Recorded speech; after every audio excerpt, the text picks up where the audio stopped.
Okay. So you would have come across with such kind of a spam or phished messages, and the spammer or the attacker would try to uh, make you tempt to give some of your details, and this URL may contains a malware also.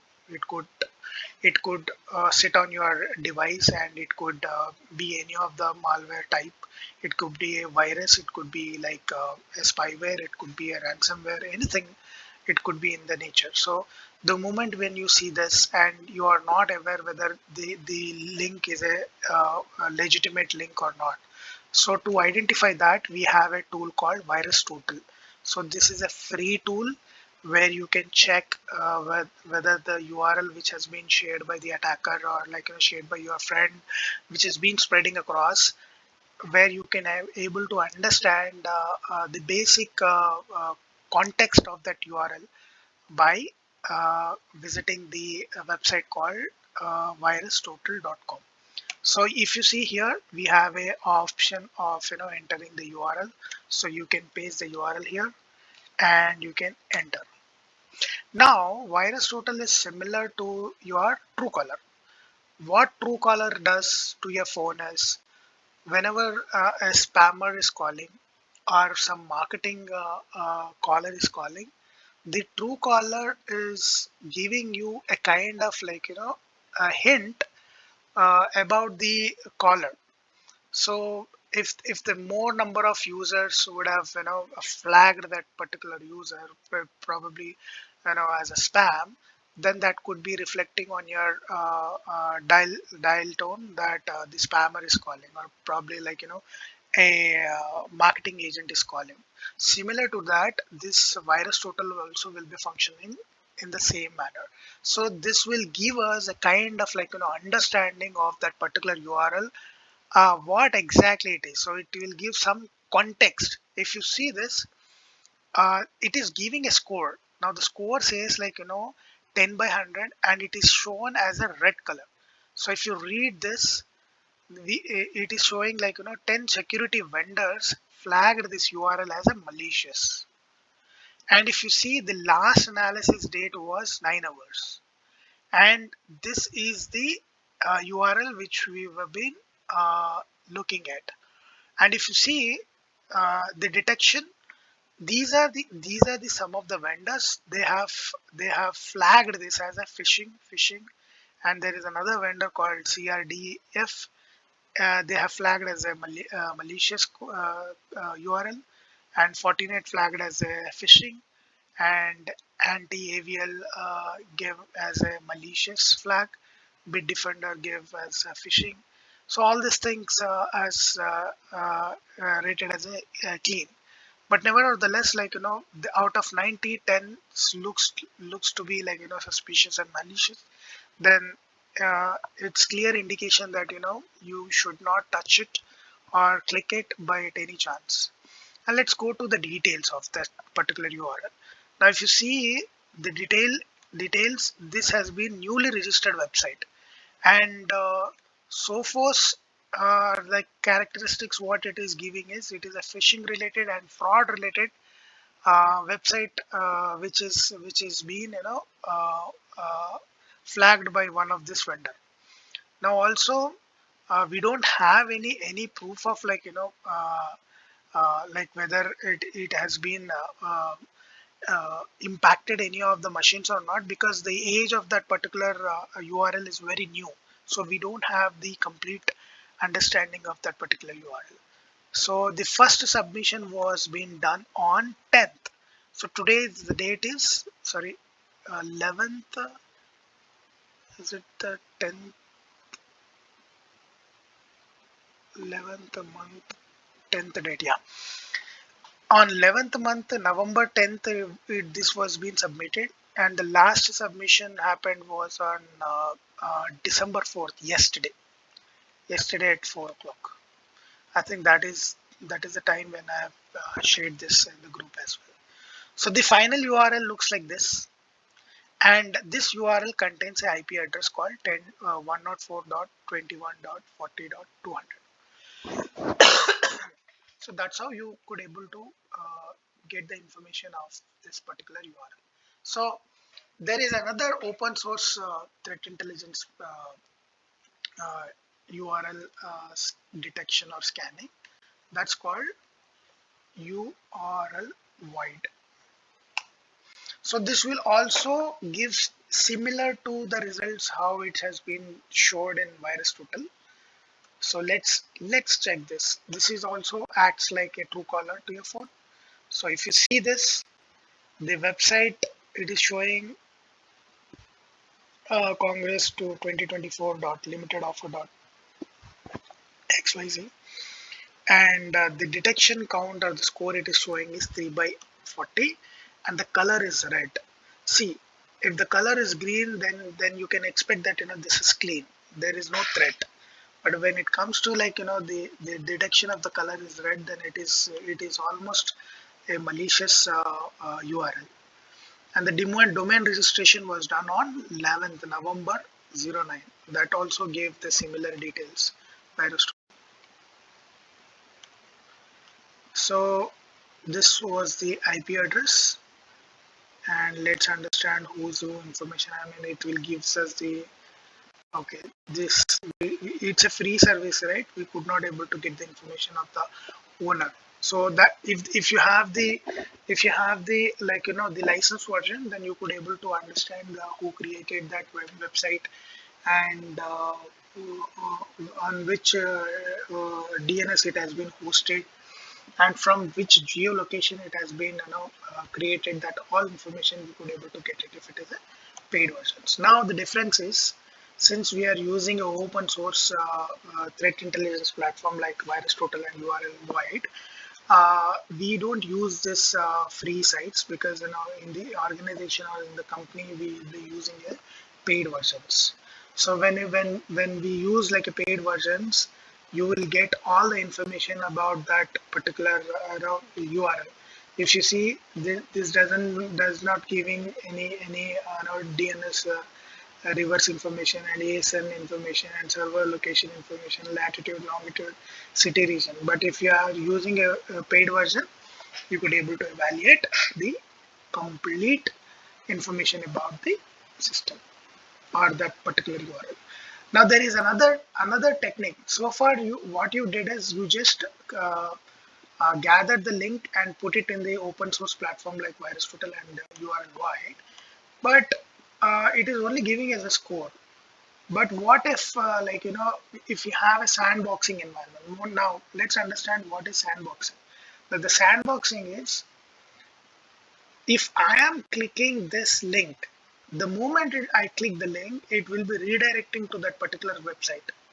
And if the link contains any of the suspicious or malicious payload, then there is a chance that I could be a victim of that particular malicious payload. That means the malware can install into my device, and it might do any of the characteristics of the malware, such as virus, or maybe Trojan horse, or maybe rootkit or spyware.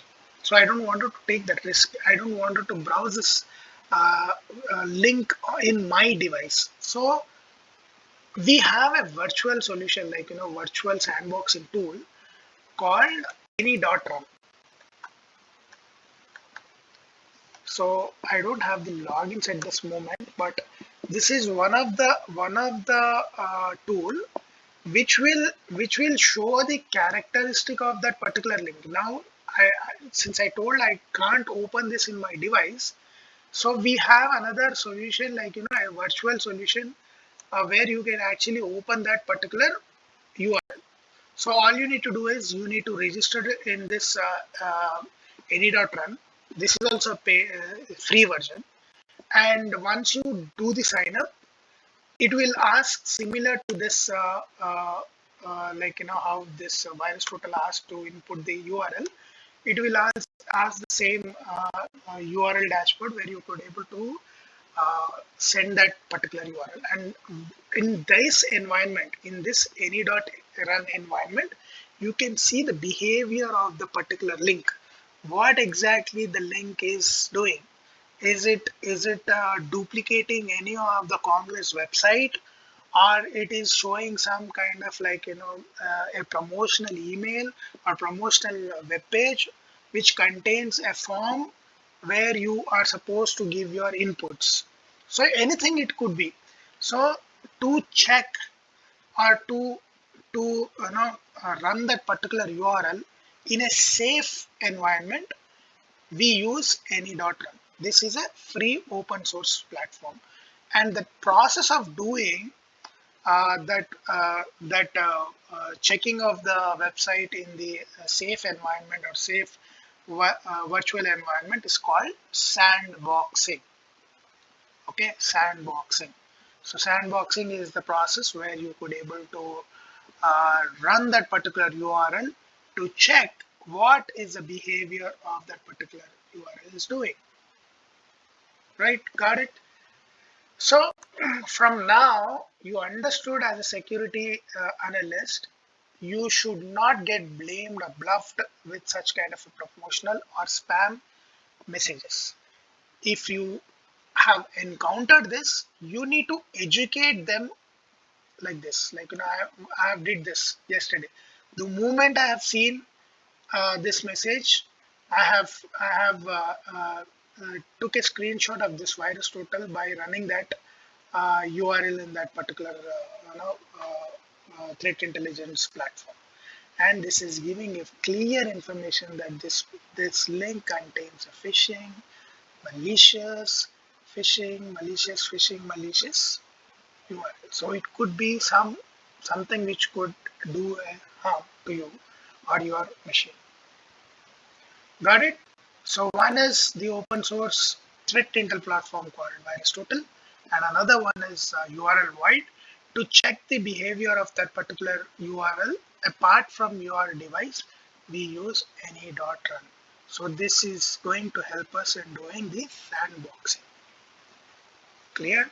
So from now, whenever you are seeing this kind of phishing messages, you have to do the minimum of this kind of a analysis. Now, this is the basic analysis what you perform. But in reality, when you work in the organization, you will see similar to this kind of a messages where the customers will be receiving, where the attackers will try to pitch the customers, and the customers will be reporting that practice to the banker, and the banker will have a form where he could able to submit the reporting or the findings of such kind of a URLs. Or sometimes he can drop an email also, they could reach out to customer support at the rate icicibank.com or anything like that. So they can email, or they can also report it directly from the sites, and that comes to the SOC analyst or SOC operations or incident response team, where they need to do analysis. So we will first thing first, we will run that scan URL in the URL VirusTotal or maybe URL scan, and next we will be doing the sandboxing to understand the characteristics of that particular link. So since I have shown you the basic version, when you are in organization, you will be getting a paid version so that you will have a complete end-to-end understanding of that particular spam or phished message. Now, once you detected that this is causing some harm, understanding that few of the employees in your organization has clicked. That means out of probably this message would have been circulated to 500 such kind of an employees in the organization. Not all the 500 employees would not have access that particular URL. There might be 10% of the people who would have accessed that particular URL, maybe 50%. 50 people would have been clicked that and anticipated as per the URL, what might be the questions it would have been asked. They would have filled it and they would have submitted. So when we use this Mimecast or something like the Fortinet or FortiGate or like some of the tools, that tool will be helping us whenever we are running this kind of a URL in that particular device.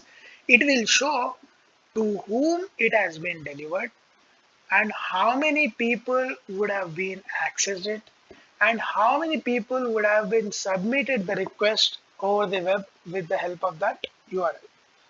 So once you are doing that, as I said, that URL may contain a malicious payload and that could inject those 50 people who has browsed that. So their 50 machines are maybe going to be compromised. There is a chance that their 50 computers can get compromised. So as a SOC analyst, as an incident response analyst, what is the remediation here you need to take? The remediation you need to take is you need to do this initial analysis. You find out the IP address and you have the URL in place. So this IP address you need to block at the firewall. Now in the firewall you need to give a lookup list of the IP address so that there will be no three-way handshake from that particular server. That means though you would have submitted your details to that particular URL over the Wi-Fi, probably over using that Wi-Fi, since we have blocked this particular IP address, there will not be further communication with that particular server. Understood? Understanding my point. So now this is one type of containing the attack. That means we are deviating or detaching or deactivating the connection to that particular server. What is the next step? If suppose that server could contain any of the malware, so first 50 systems which the user has been clicked that particular URL, those 50 systems has to be isolated and they has to be run with a scanning, antivirus scanning to remove that particular malware or a payload. And make sure you need to make those systems get ready.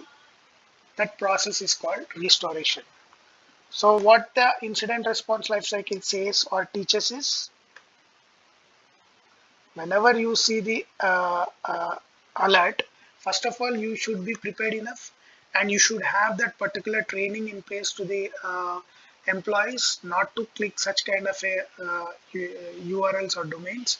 And even then when you have clicked it, you should be having the are equipped with a real-time tools which would gather the information of that particular alert. And your team should be well aware of the identification facts to understand which type of a file it is and which type of a URL it is and what damages it is going to do. So that comes under the identification. When you know that there is a amount of breach could happen, so in that place you need to stop that by spreading further. So to stop that, what you are going to do, you need to add that particular IP address to the lookup list of a SIEM so that there will no further communication with that particular server. Got it? Next, eradication. Once you understand that 50 systems are involved and 50 systems or 15 users machine has been responded to that machine, so there is a chance that the malware or suspicious file would have been like dropped into that particular systems and it will start exhibiting that their characteristics. So it could be a malware of type like virus or maybe like rootkit, spyware or an adware or anything. It could be a ransomware also. So to remove that, we need to isolate the machines and we need to do a proper scanning activities to restore the computers back to the operations. And out of that, the final lesson what we have to learn is whatever the experiences which you have come across by doing that mistake, you need to document it. And you should ensure that this kind of a threats should detect before itself. To happen that, you need to have a sophisticated tools. So you need to demand to your company or your IT staff or IT admin people that we need such kind of a tools to inspect, because it is always better than be prepared, right? Rather than looking at something is going to happen. Once something is going to happen, then it is hard to recover the damage. So that is where, like, the incident response team would be responsible to stop the attack. And as a SOC analyst, we are the one who will gather the information of that particular spam or phishing domain, or like any malicious payload attempts. Got it.